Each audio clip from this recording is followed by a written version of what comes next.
Guys what's up, welcome back to Gravity Circle. क्या हालचाल guys. Thermodynamics बहुत लंबा चल रहा है। आई सेड कि बड़ा चैप्टर है, डिटेल में पढ़ना पड़ेगा और डिटेल में चल रहा है। गाइस आज के वीडियो में मैं आपके साथ में डिस्कशन करने वाला हूं एंट्रोपी चेंजेस के बारे में। पिछले वीडियो में हम लोगों ने बात करना स्टार्ट कर दिया था सेकेंड लॉ ऑफ थर्मोडायनेमिक्स के ऊपर, और वहां पर हम लोगों ने कुछ एंट्रोपी चेंजेस के बारे में पढ़ना स्टार्ट किया था। यानी सेकेंड लॉ ऑफ थर्मोडायनेमिक्स में हम लोगों ने सबसे पहले पढ़ा था एंट्रोपी चेंज। पहले तो सेकेंड लॉ पूरा पढ़ा था, फिर हमने पढ़ा था entropy change in reversible process. पिछले वीडियो को अगर आप देखोगे, अगर आप पिछले वीडियो को चेक करोगे, यानी इस वीडियो के पहले वाला आप यूट्यूब पर जाओ, सर्च ऑप्शन पे लिखो थर्मोडायनेमिक्स क्लास 11 ग्रेविटी सर्कल, आप ऐसा सर्च कर सकते हो। या हमारा जो चैनल है, चैनल पर जाकर प्लेलिस्ट चेक करो, उस पर आपको थर्मोडायनेमिक्स का प्लेलिस्ट मिलेगा। इस वीडियो के बिल्कुल पहले वाला वीडियो, उसमें जिसकी हेडिंग है सेकेंड लॉ ऑफ थर्मोडायनेमिक्स, उसमें आप देखोगे हमने एंट्रोपी चेंजेस के बारे में पढ़ना स्टार्ट कर दिया था। और हम लोगों ने दो चीजें अच्छे तरीके से पढ़ ली थी। पहला पढ़ लिया था entropy change in a reversible process, और दूसरा हम लोगों ने पढ़ लिया था entropy change in isothermal process. आज हम लोग यहां पर तीसरे टाइप की एंट्रोपी चेंज देखने वाले हैं। हम इस टॉपिक को पहले खत्म कर लेंगे, फिर लास्ट टॉपिक बचेगा गिब्स फ्री एनर्जी, जिस पर अलग से वीडियो बनाएंगे, बढ़िया वाला, डिटेल वाला। सो एंट्रोपी चेंजेस थर्ड प्रोसेस आज जो हम करने वाले that is in isobaric process. Entropy change in isobaric process. Isobaric process जहां पर आपका प्रेशर जो रहेगा वो क्या रहेगा, कांस्टेंट रहेगा। आई थिंक इतनी बात अब आप लोग थर्मोडायनेमिक्स पढ़ के सीख गए हो, आपके लिए बच्चों वाला खेल है। तो गाइस देखो यहां पर क्या करना है, बहुत इजी सी एक्सप्रेशन है। अ very small change in entropy, मैं इसको डीएस लिख रहा हूं, डेल्टा एस नहीं लिख रहा हूं। बहुत small change in entropy is equal to very small change in heat, या very small amount of heat is given in isobaric process. और ऑब्वियसली ये हीट कैसी दे रखी है आपने, रिवर्सिबल हीट गिवन, रिवर्सिबल, क्योंकि आप ये जो भी एंट्रोपी चेंजेस कर रहे हो ये आप कैसी प्रोसेस में कर रहे हो, आप ये सब रिवर्सिबल प्रोसेसेस के अंदर कर रहे हो।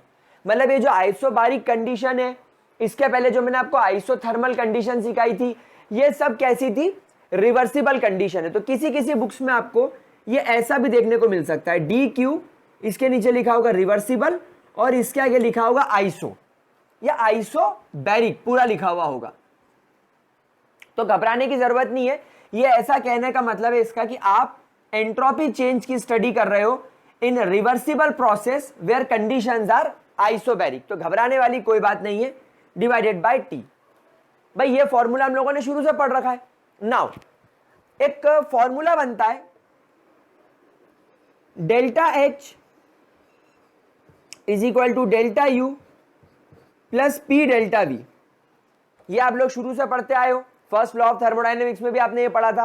अब क्योंकि प्रेशर कांस्टेंट है, यानी ऐसा बोल सकता हूं कि डेल्टा पी की वैल्यू 0 है। प्रोसेस की शुरुआत में, प्रोसेस के अंत में प्रेशर चेंज ही नहीं हुआ, तो ये हो गया 0। So delta H delta U के बराबर हो गया।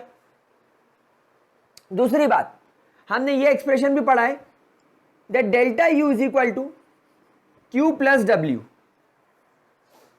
Change in internal energy Q plus W के बराबर होती है। अब जब प्रेशर इंटू वॉल्यूम में 0 है, क्योंकि हम लोग जानते हैं वर्क डन निकालने का तरीका क्या होता है, P एक्सटर्नल माइनस में मल्टीप्लाई बाय डेल्टा वी। अब P एक्सटर्नल ही 0 है, समझ में आ रही है बात आपको। There is no change in pressure, delta P की वैल्यू 0 है, तो यहां पर वर्क डन को भी 0 मान लिया जाता है। क्या आपको ये बात समझ में आ रही है। तो यहां पर अगर वर्क डन 0 हो गया तो डेल्टा यू के बराबर क्या हो गया, Q। समझ में आ रही है बात, समझ में आ रही है बात कि नहीं आ रही है, ठीक है। तो यहां पर हमारे पास में एक एक्सप्रेशन और होता है जिसमें हम लिख सकते हैं that d Q is always equal to delta H. हमारे पास में एक एक्सप्रेशन होता है d Q is always equal to delta H. ये हमेशा किसके बराबर होता है, डेल्टा एच के बराबर होता है, ठीक है। और आपका डेल्टा एच किसके बराबर होता है, Cp, या इसको dt लिख लो क्योंकि वेरी स्मॉल चेंज है। तो a very small change in enthalpy is always equal to Cp dt। ये हम लोगों ने कहां से निकाला था? ये हम लोगों ने निकाला था आपका हीट कैपेसिटी से। तो आप यहां पर सीधे ये वैल्यू पुटअप कर दो, तो ये दिखने लगेगा ds is equal to Cp dt by T. इसको इंटीग्रेट कर दो, यहां पर इसको इंटीग्रेट कर दो S1 से S2, ये Cp हीट कांस्टेंट है, तो ये कांस्टेंट वैल्यू, तो इसको हटा दो, इसको इंटीग्रेट कर दो T1 से T2, तो ये हो जाएगा delta S is equal to Cp natural log T2 by T1, या आप इसे ऐसा लिख सकते हो delta S is equal to Cp log base 10 में कन्वर्ट करना 2.303 Cp log base 10 T2 bye T1। तो ये बन गया आपका चेंज इन एंट्रोपी का फॉर्मूला। कब? जब कंडीशन कैसी हो आपके पास में, रिवर्सिबल और आइसोबैरिक, यानी प्रेशर यहां पर कांस्टेंट हो। चलिए इतना नोट कर लीजिए प्यारे बच्चों, फटाफट से आराम से इसको नोट कर लो, फिर हम लोग बात करेंगे आइसोकोरिक कंडीशन की। चलो स्क्रीनशॉट ले लिया, 1 2 3 चेक। भाई ये क्या है, बहुत इजी हो गया। अब क्या हुआ, ये सारी बातें बहुत इजी हो गई। अब ये सारी बातें हमको ऐसा लग रहा है कि यार अब मजा आ रहा है, मतलब कोई बड़ी बात नहीं बची। अब हम अगली कंडीशन पढ़ेंगे, isochoric process. Isochoric process. Now what is isochoric process? Where volume is constant, where there is no change in volume. तो यहां पर बस एक छोटा सा चेंज आ जाएगा, रिवर्सिबल के साथ क्या आ जाएगा, आइसोकोरिक लिख दिया जाएगा। लाड लो, यहां पर ध्यान रखना, जब कभी भी वॉल्यूम कांस्टेंट होता है, डी क्यू रिवर्सिबल, हमेशा ध्यान रखना चेंज इन इंटरनल एनर्जी के बराबर होता है, ना कि चेंज इन इंथैल्पी के बराबर। भाई जब आप प्रेशर कांस्टेंट लोगे, एक बात ध्यान रखना, जब आप प्रेशर कांस्टेंट लोगे तो जो हीट रहेगी, चेंज इन हीट यानी हीट अब्सॉर्ब्ड या heat release will always be equal to change in enthalpy. अगर आपने एक कांस्टेंट प्रेशर पर हीट अब्सॉर्ब करी तो इंथैल्पी बढ़ेगी, हीट रिलीज करी तो इंथैल्पी घटेगी। लेकिन वहीं अगर आपके पास में वॉल्यूम कांस्टेंट है तो चेंज इन हीट यानी हीट अब्सॉर्ब होगी, तो वो पूरी इंटरनल एनर्जी को बदल देगा, वो पूरी इंटरनल एनर्जी को बदल देगा, क्योंकि कांस्टेंट वॉल्यूम पर वर्क डन हमेशा जीरो होता है। जब वॉल्यूम कांस्टेंट होगा तो there is no work done, तो हीट सीधे सीधे किसको बदल देगा, आपके इंटरनल एनर्जी को। और जब आपकी इंटरनल एनर्जी को आप देखेंगे तो वो हमेशा heat capacity at constant volume यानी CVDT के बराबर होगी। तो जब आप यहां पर CVDT कर देंगे तो बाकी सब कुछ तो सेम रहेगा, बस आपके फॉर्मूले में Cp की जगह क्या आ जाएगा, Cv यानी heat capacity at constant volume. तो देखो फॉर्मूला बिल्कुल सेम है, बस Cp और Cv में फर्क आ गया। कांस्टेंट वॉल्यूम होगा तो Cv लगा देंगे, कांस्टेंट प्रेशर होगा तो Cp लगा देंगे। फॉर्मूला इंटीग्रेट वगैरह करना सब आसान है। तो इट इज अ हलवा, ये एक हलवा है, इसको भी जरा फटाफट से नोट कर लो, फिर आगे चलते हैं, इसका भी स्क्रीनशॉट ले लो। कूल कूल कूल, ठंडा ठंडा कूल कूल। चलो बहुत बढ़िया, आगे बढ़ते। भाई सर इतना पढ़ा दिया, पिछले वीडियो में आपने आइसोथर्मल पढ़ाया, फिर आज आपने आइसोबारिक पढ़ाया, आइसोकोरिक पढ़ाया, तो एडायबेटिक ने क्या बिगाड़ा है बे? तो एडायबेटिक भी पढ़ लेते हैं। तो गाइस एडायबेटिक प्रोसेस में क्या होगा? भाई एडायबेटिक प्रोसेस एक ऐसी प्रोसेस होती है where there is no change in heat, वहां पर हीट के अंदर कोई बदलाव नहीं होता। तो मेरा 10 वासियों ds is equal to dq by T. तो अगर ये जीरो हो गया, यही जीरो हो गया, तो सभी जीरो हो गया, मतलब there is no change in entropy. Adiabatic वाली प्रोसेस में जब प्रोसेस एडायबेटिक होगी तो एंट्रोपी में कोई चेंज नहीं होगा। तो अगर आपके सिस्टम की एंट्रोपी में कोई चेंज नहीं है तो आपके सराउंडिंग की एंट्रोपी में भी कोई चेंज नहीं होगा। तो आपकी जो टोटल एंट्रोपी होती है, जो सिस्टम और सराउंडिंग के एंट्रोपी के बराबर होती है, वो एंट्रोपी भी क्या हो जाएगी, zero. So there will be no change in entropies. Entropies के अंदर किसी प्रकार का, किसी टाइप का कोई चेंज नहीं आएगा मेरे प्यारे प्यारे बच्चों, मेरे प्यारे प्यारे गुलगुलो। ठीक है भाई, बहुत इजी बातें बता रहा हूं मैं ये, और ये सारी बातों पर कोई ज्यादा ऑब्जेक्टिव या न्यूमेरिकल के से ज्यादा आपको कंफ्यूज करने वाले क्वेश्चंस आ सकते हैं, इसलिए सारे एक्सप्रेशंस मैं आपको बता रहा हूं। चलिए, पांचवे के बाद छठी प्रोसेस, अगर यहां पर चीज इरिवर्सिबल हो रही है, यानी अब आप एक ऐसी केमिकल रिएक्शन कर रहे हो, आप एक ऐसी प्रोसेस के अंदर इन्वॉल्व हो जहां पर एंट्रोपी चेंज इरिवर्सिबल कंडीशन में हो रहा है। यहां पर एंट्रोपी चेंज कैसा हो रहा है, इरिवर्सिबल कंडीशन में, यानी आपका एक, फॉर एग्जांपल आपने कप रखा है, एक कप ऑफ टी है आपके पास में, जिसको आपने रूम पर रख दिया, तो इनिशियल उसका जो टेम्परेचर होगा, आप उसका इनिशियल टेम्परेचर मान लीजिए T1, और ऑब्वियसली ये हायर होगा, और यहां से इसका टेम्परेचर फाइनल की तरफ बढ़ रहा है, और इसका फाइनल टेम्परेचर होगा, इसको चलो एक काम करो, T1 मान लो, इसको T2 मान लो, जो लोअर होगा। यानी यहां वाली कंडीशन में ये बात क्लियर है कि आपका T1 is greater than T2। अब यहां पर क्या हो रहा है, टेम्परेचर कम हो रहा है, मतलब डेफिनेटली जो हीट है वो सराउंडिंग में लॉस्ट हो रही है, यानी जो चाय की जो गर्मी है ये सराउंडिंग में लॉस्ट हो रही है। तो जब आप यहां पर delta S of the system निकालेंगे, ये आएगा -Q/T।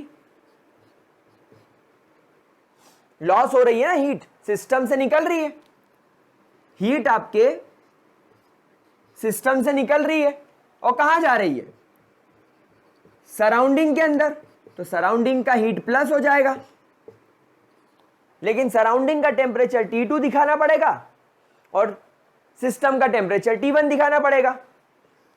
तो जो आपका total entropy change in the surrounding होगा वो -Q/T1 प्लस Q/T2 के बराबर होगा। Q कॉमन ले लीजिए, so total change in entropy is equal to, आप यहां पर Q कांस्टेंट कॉमन बाहर ले लीजिए, इनका एलसीएम ले लीजिए, हो जाएगा T1 T2, और ये T2 और ये माइनस साइन अंदर लेकर इसको T1 कर लीजिए, तो ये आपका फाइनल फॉर्मूला बन जाता है प्यारे बच्चों।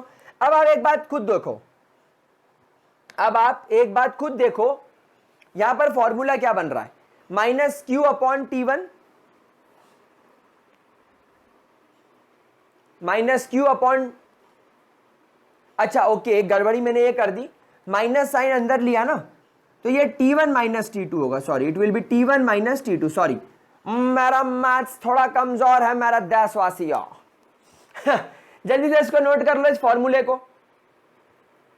अब आपको अगर इरिवर्सिबल प्रोसेस में बता दी कि भैया इतनी हीट एक्सचेंज हो रही है, सिस्टम से सराउंडिंग में जा रही है, तो ये तुम्हारी हीट हो गई, ये T1 T2 हो गया। ठीक है, नोट कर लो इसको, प्लीज नोट कर लो। ठीक है, अब मेरे को इसके बारे में एक छोटी सी बात और बतानी है, आई थिंक स्क्रीनशॉट ले लिया।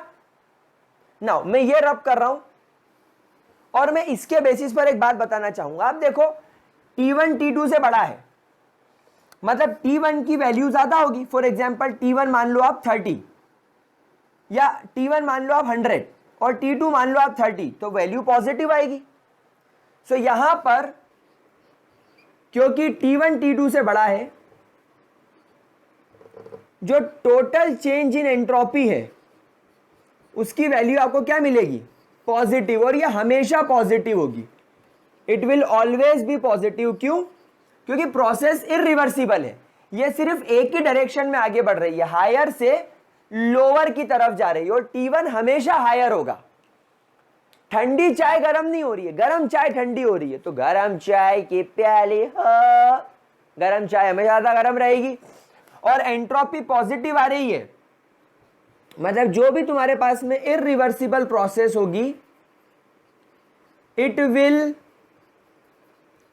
ऑलवेज इंक्रीज द रेंडमनेस, ये हमेशा रेंडमनेस बढ़ाएगी क्योंकि डेल्टा एस की वैल्यू आपको क्या मिल रही है, पॉजिटिव। समझ में आ रही है बात। अगेन छोटू सा पॉइंट था, कोई बड़ी चीज नहीं थी, फटाफट से जरा इसको नोट कर लो ताकि हम आगे बढ़ सके और अब एंट्रोपी चेंज की बात कर सके इन डिफरेंट फेज ट्रांसफॉर्मेशंस।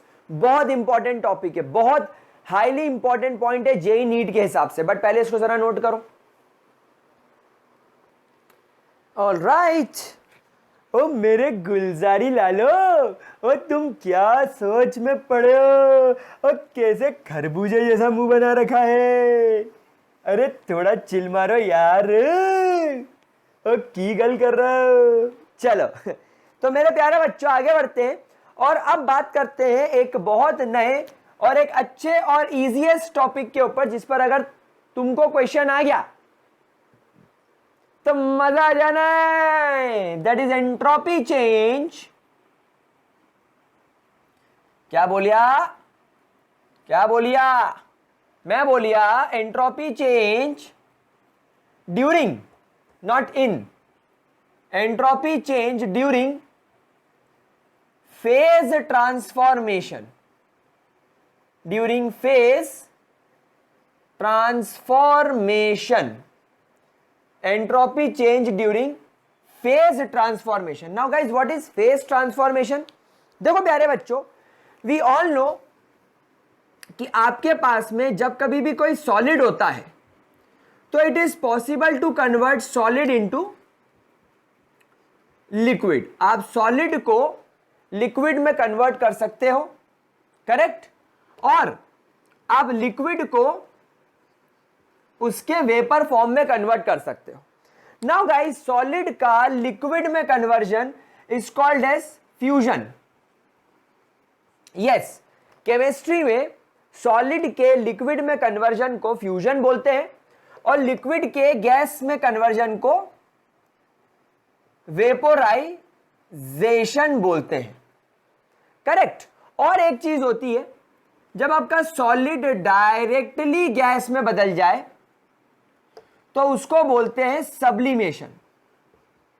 क्या बोलते हैं, सब्लिमेशन। नाउ गाइस, जब आप एंट्रोपी चेंज की बात करें तो हमेशा ध्यान रखना that the entropy change in phase transformation,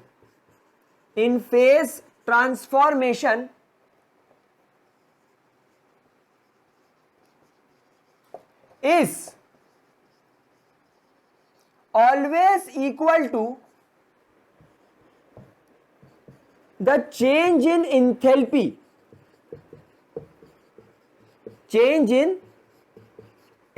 यानी अगर आपको एंट्रोपी चेंज निकालना है, कब, जब फेज ट्रांसफॉर्मेशन हो रहा हो, तो वो हमेशा किसके बराबर होती है, वो बराबर होती है चेंज इन इंथैल्पी के, और we can say it is always equal to the enthalpy of phase transformation.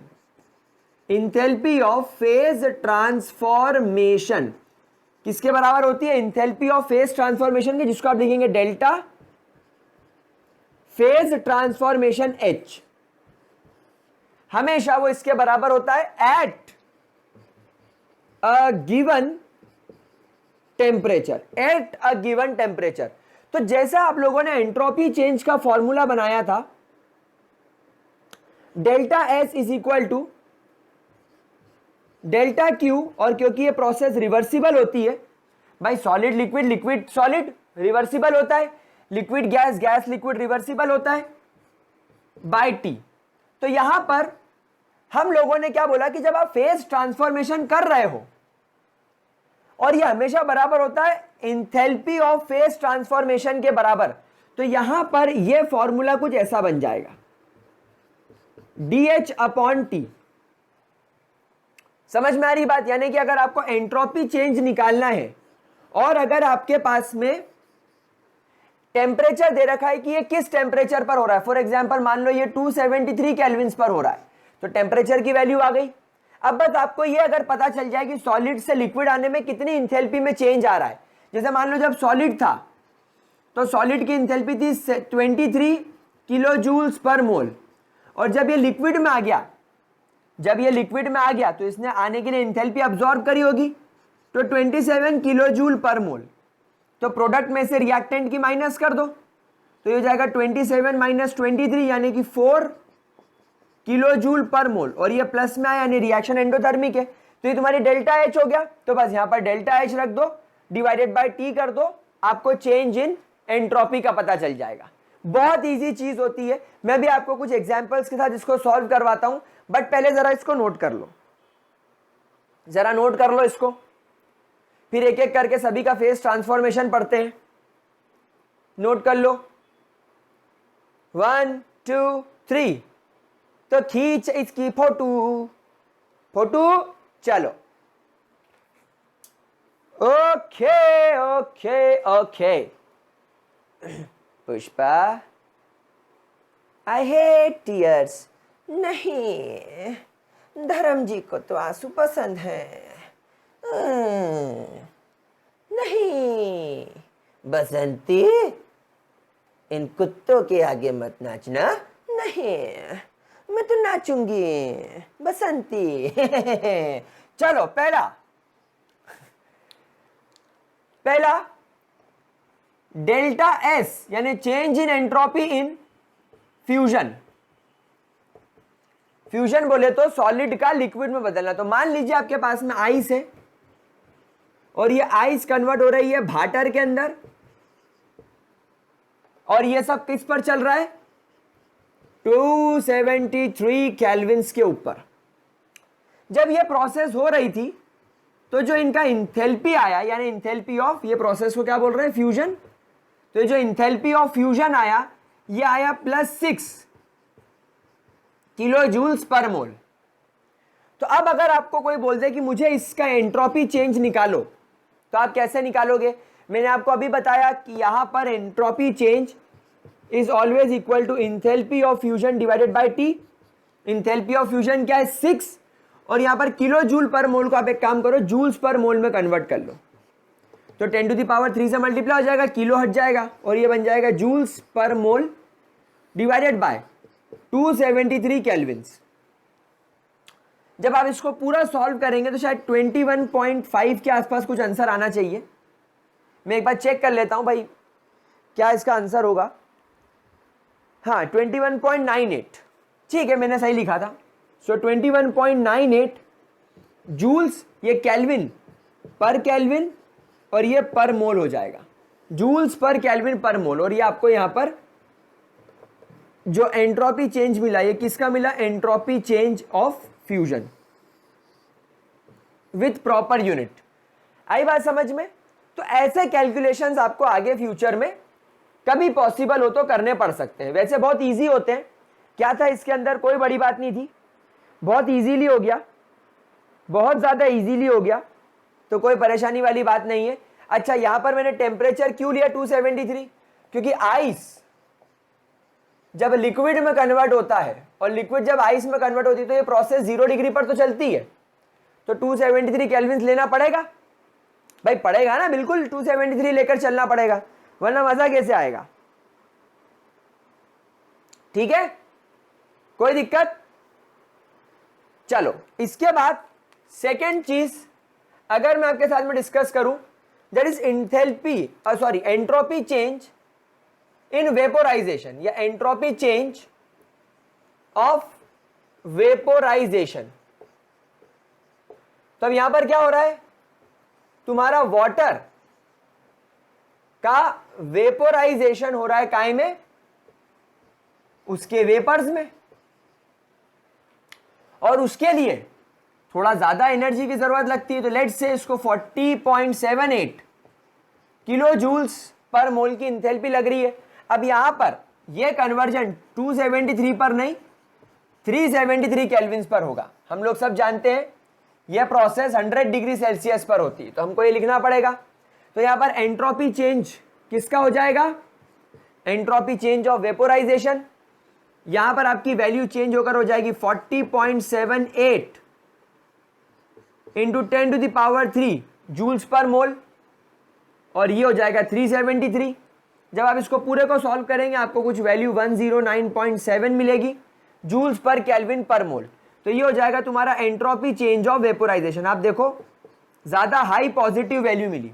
आपने जब आइस को लिक्विड में कन्वर्ट किया था, जब आपने आइस को वाटर में कन्वर्ट किया था, तब डेल्टा एस की वैल्यू शायद 40.98 कितनी आ रही थी, 21.98 सॉरी, कितनी आ रही थी 21.98।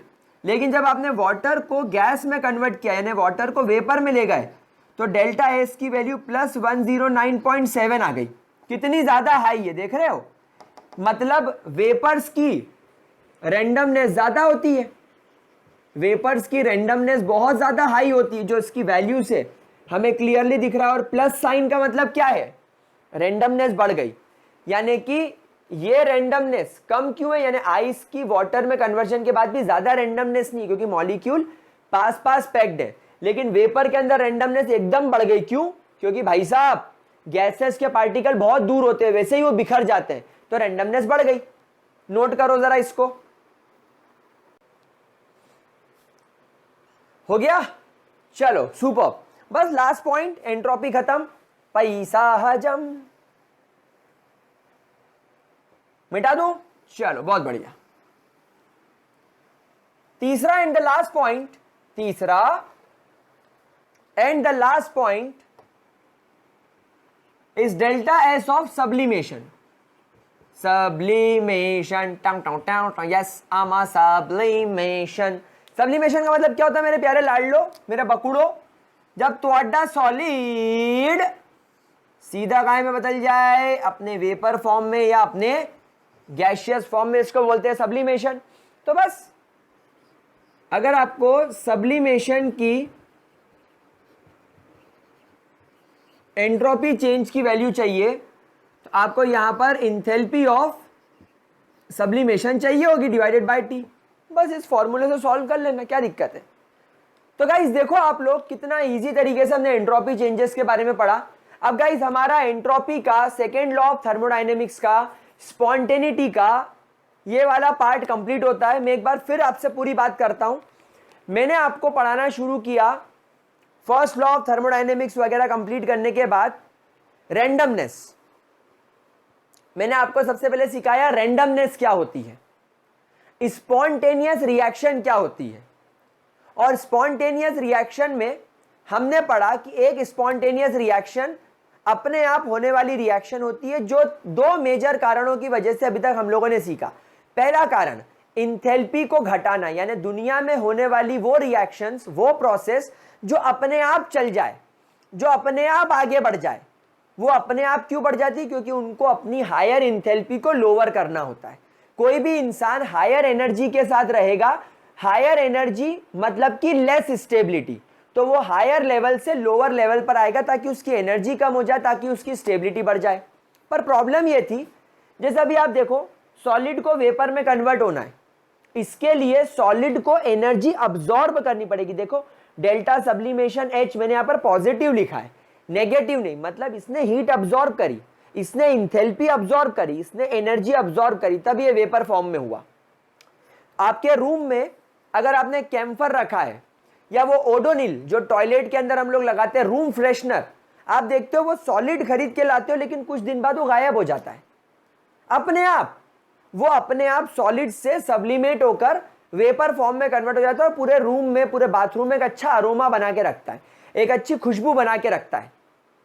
तो वो अपने आप हो रही है, लेकिन वो तो हीट अब्सॉर्ब कर रही है। और अभी तो हमने एक कंसेप्ट पढ़ा कि हीट कम करने के लिए रिएक्शन स्पॉन्टेनियस होती है, लेकिन यहां तो ये हीट अब्सॉर्ब भी कर रहा है और स्पॉन्टेनियस भी है। गड़बड़ गड़बड़ गड़बड़ गड़बड़। इसका मतलब ये है प्यारे लाडलो, इसका सिर्फ ये मतलब है कि सिर्फ इंथैल्पी चेंज ये नहीं बता सकता कि रिएक्शन स्पॉन्टेनियस होगी या नहीं। फिर सेकेंड लॉ ऑफ थर्मोडायनेमिक्स के बारे में हमने पढ़ा। सेकेंड लॉ ऑफ थर्मोडायनेमिक्स ये कहता है, इनफैक्ट आपको ये बताता है कि कौन सी रिएक्शन स्पॉन्टेनियस होगी और कौन सी रिएक्शन नॉन स्पॉन्टेनियस होगी। फर्स्ट लॉ ऑफ थर्मोडायनेमिक्स आपको बताता है कि दुनिया की हर एनर्जी एक दूसरे में कन्वर्ट हो सकती है, लेकिन सेकेंड लॉ इसको थोड़ा प्रिसाइज फॉर्म में बताता है। वो ये बोलता है कि दुनिया की सारी हीट वर्क में कन्वर्ट नहीं हो सकती। हाँ, वर्क करके मैं हीट बना सकता हूं। मैं अगर पंखा घुमाता रहूं तो पंखा गर्म हो जाएगा, यानी वर्क हीट में 100% कन्वर्ट होगा, वो स्पॉन्टेनियस है। लेकिन पंखे को तवे पे मैं अगर गर्म कर दूं और वो गर्म पंखे को ऐसे लटका दूं तो वो अपने आप घूमने नहीं लगेगा, मतलब हीट अपने आप वर्क में कन्वर्ट नहीं हो सकती। तो सेकेंड लॉ ऑफ थर्मोडायनेमिक्स थोड़ा सा आपको ये बताता है कि दुनिया में ऐसा कोई इंजन नहीं है या ऐसी कोई प्रोसेस नहीं है जो हीट को पूरी तरीके से वर्क में कन्वर्ट कर ले, यानी 100% हीट 100% वर्क में कन्वर्ट नहीं हो सकती। मतलब कुल मिलाकर सेकेंड लॉ ये बताता है कि कौन सी रिएक्शन स्पॉन्टेनियस होगी और कौन सी नहीं। और सेकेंड लॉ से निकला आपका रैंडमनेस यानी एंट्रोपी। एंट्रोपी का मतलब होता है रैंडमनेस। दुनिया में हर वो प्रोसेस जो स्पॉन्टेनियस हो रही है वो शायद रैंडमनेस अचीव करना चाहती है, यानी मोर ऑर्डर्ड फॉर्म से लेस ऑर्डर्ड फॉर्म तक जाना चाहती है। यानी सॉलिड के अंदर पार्टिकल पास पास है, मतलब वो हाईली ऑर्डर्ड है, लेकिन वो काय में कन्वर्ट होना चाहती है? वेपर में। वेपर में क्यों कन्वर्ट होना चाहती है वो? Why in vapour? वो वेपर में इसलिए कन्वर्ट होना चाहती है क्योंकि वेपर में सारे पार्टिकल्स दूर दूर है, एक ज्यादा रैंडमनेस है। आप देखो रूम में सारी गैसेस अपने आप मिक्स हो जाती है, ऐसा नहीं कि ऊपर छत पे आपको डंडा लेके बैठना पड़ता है, अरे मिल रहे तभी मुझे ऑक्सीजन मिलेगी वरना नाइट्रोजन खींच लूंगा मैं। अपने आप मिक्स्ड है, आपको सब इक्वल अमाउंट में मिल रहा है जितना मिलना चाहिए, क्योंकि यहां पर रैंडमनेस है। और रैंडमनेस कितना है, डिग्री ऑफ रैंडमनेस पता करने का तरीका एंट्रोपी है। एंट्रोपी निकालने का फॉर्मूला क्या होता है? Heat absorbed by the system और released by the system divided by temperature. Temperature एक स्पेसिफिक टेम्परेचर होना चाहिए, नहीं एक स्पेसिफिक टेम्परेचर पे कितनी हीट अब्सॉर्ब करी, कितनी हीट रिलीज करी। हमेशा ध्यान रखना, इंथैल्पी कम होना is a sign of spontaneous reaction. Sign confirm नहीं, वैसे सब्लिमेशन एंट्रोपी बढ़ना, डेल्टा एस की वैल्यू पॉजिटिव होना is a sign of spontaneous reaction.